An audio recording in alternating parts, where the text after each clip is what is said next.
this is the spin. Right, spin, spin. Good lad. And move this. You can do it the other way. That's it. So this is a really easy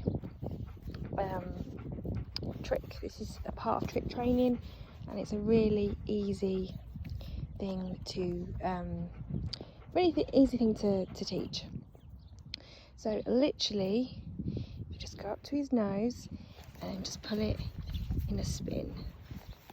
That's it. Right, I'll let him have that.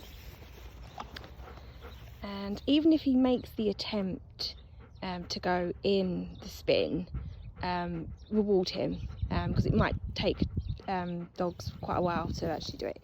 So you just go at your nose and then you just do the spin.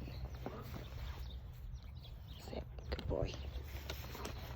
And then, I mean, Finn, I've been doing this since he was a puppy, so I just need to put my hand out and he just does it.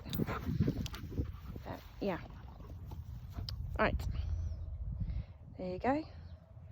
So just follow it with the treat. And there we go.